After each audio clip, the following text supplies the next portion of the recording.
வணக்கம். புதுவையில் பெண் குழந்தை சிசுவதை என்பது மிக மிக அரிதான ஒன்றாகும் என்று தேசிய பெண் குழந்தைகள் வார கருத்தரங்கில் முதல்வர் ரங்கசாமி பேசினார். புதுவை தட்டாஞ்சாவடியில் உள்ள தியாக ஜோதி முன்னேற்ற சங்கத்தில் தேசிய பெண் குழந்தை வாரத்திற்கான கருத்தரங்கு சமூக நல வாரியம் சார்பில் நடந்தது. சமூக நல வாரிய தலைவர் ரேவதி பர்குணன் வரவேற்று பேசிய நிகழ்ச்சியில் சிறப்பு விருந்தினராக முதல்வர் ரங்கசாமி கலந்து கொண்டு கருத்தரங்கிற்கு தலைமை தாங்கி பேசுகையில், புதுவையில் பெண்களுக்கு உரிய பாதுகாப்பு வழங்கப்பட்டுள்ளது.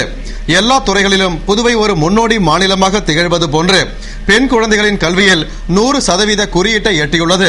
மேலும் அரசு பெண் குழந்தைகளில் நலம் மற்றும் பராமரிப்பில் மிகுந்த அக்கறை கொண்டுள்ளது.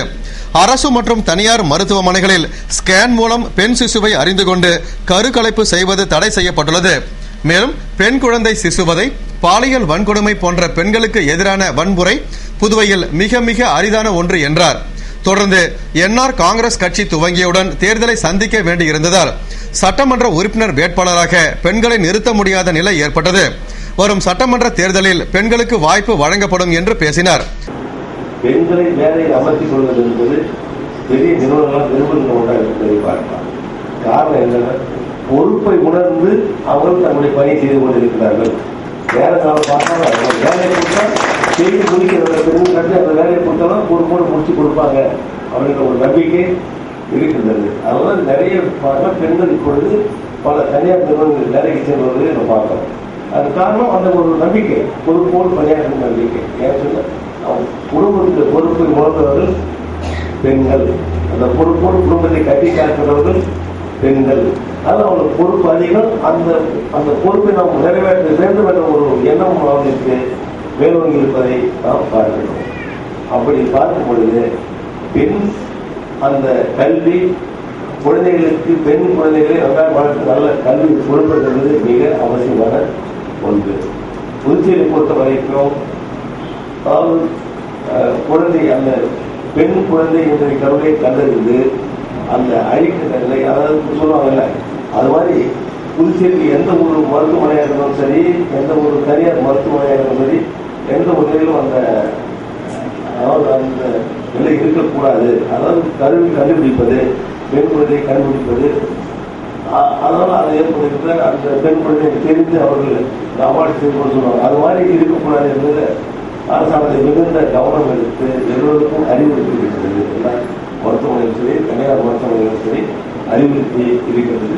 அதாவது பெண் குழந்தை பாதுகாப்பு என்பது புதுச்சேரி மிகுந்த, அதாவது ஒரு சிறந்த நிலையில் பாதுகாப்பு கொடுக்கப்பட்டு வருகிறது என்பதை கூறிக்கொள்வதில் மிகுந்த மகிழ்ச்சி அடைகின்றேன்.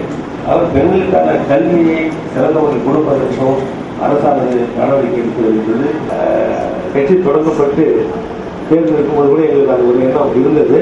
அது முதல் தொடங்கப்பட்டதால் அதிக பெண்களுக்கு வாய்ப்பு யாரும் எங்கே கொடுக்க முடியும் என்ற ஒரு எண்ணத்தில் எங்களுக்கு உடனடியாக முடிவெடுக்க முடியாத நாங்கள் அப்போ கொடுக்கல.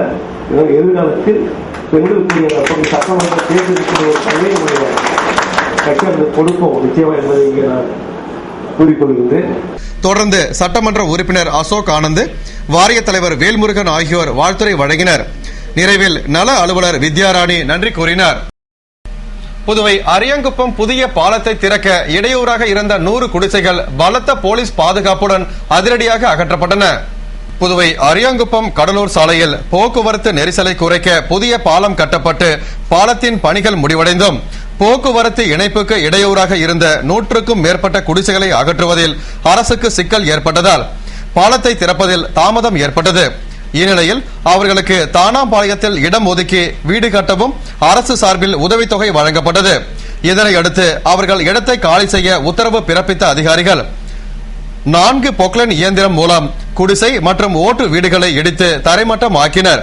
பின்னர் இடிக்கப்பட்ட பொருட்கள் அனைத்தும் அங்கிருந்து அகற்றப்பட்டது. அப்போது தேசிய நெடுஞ்சாலைத்துறை பொறியாளர் கன்னியப்பன், தாசில்தார் ரமேஷ் ஆகியோர் உடனிருந்தனர். மற்றும் அசம்பாவிதம் ஏதும் ஏற்படாமல் இருக்க எஸ்பி பழனிவேல் தலைமையில் போலீசார் பாதுகாப்பு பணியில் ஈடுபட்டனர். இதனால் அப்பகுதியில் பெரும் பரபரப்பு ஏற்பட்டது. போக்குவரத்திற்கு இடையூறாக இருந்த குடிசைகள் அகற்றப்பட்டதால் புதிய பாலம் விரைவில் திறப்பு விழா காணும் என எதிர்பார்க்கப்படுகிறது. அதுபோன்று அரும்பார்த்தபுரம் ரயில்வே கேட் அருகே மேம்பாலம் கட்ட நடவடிக்கைகள் மேற்கொள்ளப்பட்டு வருவதால் அப்பகுதியில் நீண்ட காலமாக இடத்தை ஆக்கிரமித்து வைக்கப்பட்டிருந்த 8 கடைகளை பொக்லைன் இயந்திரம் மூலம் அதிகாரிகள் போலீஸ் பாதுகாப்புடன் அகற்றி இடித்து தரைமட்டமாக்கினர். எனவே மேம்பாலம் கட்டும் பணி விரைவில் துவங்கும் என எதிர்பார்க்கப்படுகிறது. எதிர்க்கட்சிகளின் கேள்விகளுக்கு 20ஆம் தேதி நடக்கும் மாநாட்டில் பதில் அளிப்பேன் என்று என்ஆர் காங்கிரஸ் ஆண்டு விழாவில் முதல்வர் ரங்கசாமி பேசினார். புதுவை என்ஆர் காங்கிரஸ் கட்சியின் 3ஆம் ஆண்டு துவக்க விழா எல்லைப்பிள்ளை சாவடியில் உள்ள கட்சியின் தலைமை அலுவலகத்தில் நடந்தது. இதில் கட்சியின் நிறுவன தலைவரும் முதல்வருமான ரங்கசாமி, அமைச்சர்கள் பன்னீர்செல்வம், தியாகராஜன், சட்டமன்ற உறுப்பினர்கள் கல்யாணசுந்தரம், வைத்தியநாதன், தமிழ்ச்செல்வன், கார்த்திகேயன், கட்சியின் பொதுச் செயலாளர் பாலன், வாரிய தலைவர்கள் மற்றும் நிர்வாகிகள் கலந்து கொண்டனர். விழாவில் முதல்வர் ரங்கசாமி அலுவலகத்தில் அலங்கரிக்கப்பட்ட அப்பா பைத்தியசாமி, காந்தி, காமராஜர் ஆகிய திருவுருவ படங்களுக்கு மாலை அணிவித்து வழிபாடு நடத்தினார். பின்னர் கட்சி நிர்வாகிகளுக்கு இனிப்பு வழங்கி கட்சி கொடியை ஏற்றி வைத்தார். மேலும் கட்சிக்கும் ஆட்சிக்கும் ஆதரவு அளித்த மக்களுக்கும் அரசு அதிகாரிகளுக்கும் நன்றி தெரிவித்தார். எதிர்க்கட்சிகளின் கேள்விகளுக்கு வரும் 20ஆம் தேதி நடக்கும் மாநாட்டில் பதில் கூறுவதாக தெரிவித்தார். புதுவை திராவிட முன்னேற்ற கழக மகளிர் அணிக்கு புதியதாக நிர்வாகிகள் தேர்ந்தெடுக்கப்பட்டுள்ளதாக மாநில அமைப்பாளர் MAS சுப்பிரமணியன் கூறியுள்ளார். இது குறித்து புதுவை மாநில திராவிட முன்னேற்ற கழக அமைப்பாளர் MA சுப்பிரமணியன் கூறுகையில், தமது பரிந்துரையோடு கழக தலைவர் கலைஞர், பொதுச் செயலாளர் பேராசிரியர், பொருளாளர் ஸ்டாலின் ஆகியோர் ஒப்புதலோடு புதுவை திமுக மகளிர் அணிக்கு தலைவராக முருங்குப்பாக்கம் தனலட்சுமியும், துணை தலைவர்களாக குறிஞ்சிநகர் தனலட்சுமி, கூனிச்சம்பட்டு ஜெயபாரதி கண்ணன், மாநில அமைப்பாளராக காராமணி குப்பம் நிர்மலா சுந்தரமூர்த்தி, துணை அமைப்பாளர்களாக கவுண்டன்பாளையம் விக்டோரியா, முதலியார்பேட்டை அமுதா குமார், பொருளாளராக வானரப்பேட்டை காளியம்மாள் ஆகியோரை நியமித்துள்ளதாக தலைமை மகளிர் அணி தலைவி நூர்ஜஹான் பேகம், செயலாளர் புதுக்கோட்டை விஜயா ஆகியோர் அறிவித்துள்ளனர் என்று அவர் கூறினார். சாலை பழுதடைந்ததால் பேருந்து போக்குவரத்து நிறுத்தப்பட்ட வம்புப்பட்டு கிராமத்திற்கு மீண்டும் பேருந்து போக்குவரத்தை துவங்க வேண்டும் என்று அப்பகுதி மக்கள் வேண்டுகோள் விடுத்துள்ளனர். புதுவை திருக்கனூரை அடுத்த வம்புப்பட்டு கிராமத்தில் 300க்கும் மேற்பட்ட குடும்பங்கள் வசித்து வருகின்றனர். அங்கு புதுவையிலிருந்து வில்லியனூர், பத்துக்கண்ணு, செல்லிப்பட்டு, சோரப்பட்டு வழியாக அரசு மற்றும் தனியார் பேருந்துகள் இயக்கப்பட்டு வந்த நிலையில் வம்புப்பட்டு கிராமத்திற்கு செல்லும் தார் சாலை சேதமடைந்து குண்டும் குழியுமாக மாறியதால் பேருந்துகள் இயக்க முடியாமல் போக்குவரத்து முற்றிலும் தடைபட்டது. ஆனால் அங்கு தார் சாலை அமைத்து 6 மாதங்களுக்கு மேலாகியும் நிறுத்தப்பட்ட பேருந்து போக்குவரத்து மீண்டும் துவக்கவில்லை. இதனால் அக்கிராமத்தைச் சேர்ந்த பள்ளி, கல்லூரி மாணவர்கள், நோயாளிகள், பொதுமக்கள் உள்ளிட்டோர் 4 கிலோமீட்டர் தூரம் வரை சோரப்பட்டு கிராமத்திற்கு நடந்து சென்று பேருந்து ஏறி செல்ல வேண்டியுள்ளது. எனவே பொதுமக்களின் நலன் கருதி தடைபட்டுள்ள பேருந்து போக்குவரத்தை மீண்டும் இயக்க அரசு நடவடிக்கை எடுக்க வேண்டும் என அப்பகுதி மக்கள் வேண்டுகோள் விடுத்துள்ளனர்.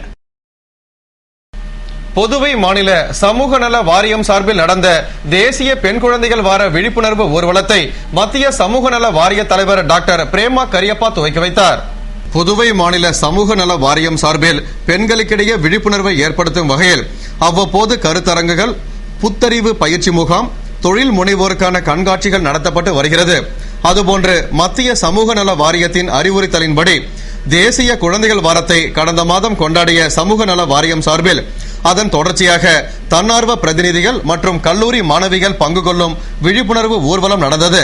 ஊர்வலத்தை புதுடில்லி மத்திய சமூக நல வாரிய தலைவரும் முன்னாள் பாராளுமன்ற உறுப்பினருமான டாக்டர் பிரேமா கரியப்பா கொடியசைத்து துவக்கி வைத்தார். சமூக நல வாரிய தலைவர் ரேவதி பர்குனன் மற்றும் அதிகாரிகள் முன்னிலையில் நடைபெற்ற ஊர்வலம் வெங்கட சுப்பா ரெட்டியார் சதுக்கத்தில் துவங்கி நேரு வீதி வழியாக கடற்கரை மகாத்மா காந்தி சிலை அருகே முடிவடைந்தது. புதுவை திருக்கனூர் கடைவீதி பகுதியில் ஏற்படும் போக்குவரத்து நெரிசலை கட்டுப்படுத்த போக்குவரத்து போலீசாரை பணியில் ஈடுபடுத்த வேண்டும் என்று பொதுமக்கள் கோரிக்கை விடுத்துள்ளனர். புதுவை திருக்கனூர் பகுதியில் உள்ள கடைவீதியில் 100க்கும் மேற்பட்ட கடைகள், திருமண நிலையங்கள், அரசு நிறுவனங்கள் உள்ளன. மேலும் திருக்கனூரை சுற்றியுள்ள பல கிராமங்களை சேர்ந்த 1000க்கும் மேற்பட்ட மக்கள் வில்லியனூர், மதகடிப்பட்டு, விழுப்புரம் பகுதிகளுக்கு செல்ல பேருந்திற்காக காத்திருக்கின்றனர். இது மட்டுமன்றி பள்ளி, கல்லூரி மாணவர்கள் பெரும்பாலும் அவ்வழியே செல்வதால் கடும் போக்குவரத்து நெரிசல் ஏற்படுகிறது.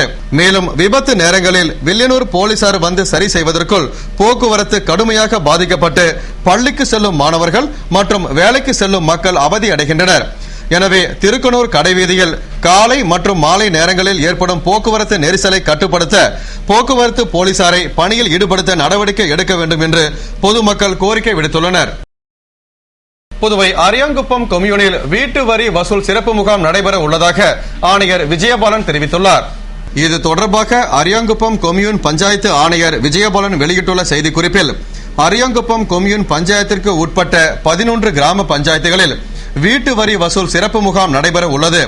எனவே இதனை பொதுமக்கள் பயன்படுத்திக் கொண்டு வீட்டு வரி பாக்கி, குடிநீர் வரி பாக்கி தொகையை செலுத்தி மேல் நடவடிக்கையை தவிர்க்கும்படி கேட்டுக்கொண்ட அவர், மேலும் சிறப்பு முகாம் காலை 9 மணி முதல் மாலை 5 மணி வரை நடைபெறும்.